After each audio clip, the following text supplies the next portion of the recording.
Militer Rusia dan Ukraina memperbarui informasi dari garis depan dalam 24 jam terakhir.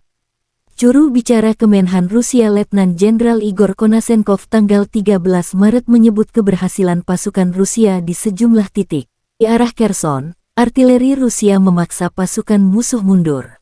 Serangan bertubi-tubi dilancarkan. Serangan melumpuhkan hingga 20 prajurit Ukraina, 5 kendaraan bermotor, 2 howitzer self-propelled Akatsia, dan howitzer Mesta B dalam 24 jam terakhir. Penerbangan operasional taktis dan Angkatan Darat, pasukan rudal dan artileri Angkatan Bersenjata Federasi Rusia menghantam 76 unit artileri AFU pada posisi tembak mereka. Tenaga musuh dan perangkat keras di 148 area dalam 24 jam terakhir diserang.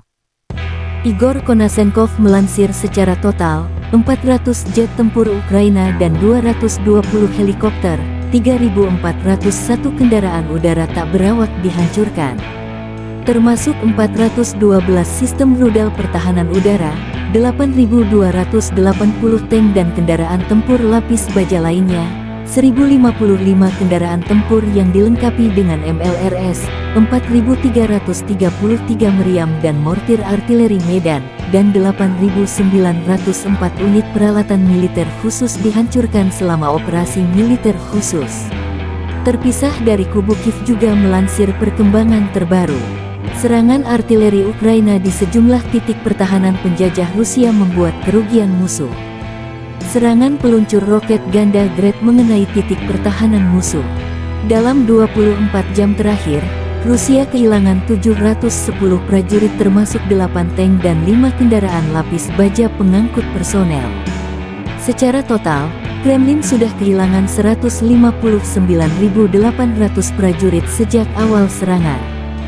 Sebanyak 304 jet tempur Rusia, 289 helikopter serta 3.473 tank dihancurkan. Konflik Rusia-Ukraina memasuki hati 383 belum ada tanda negosiasi.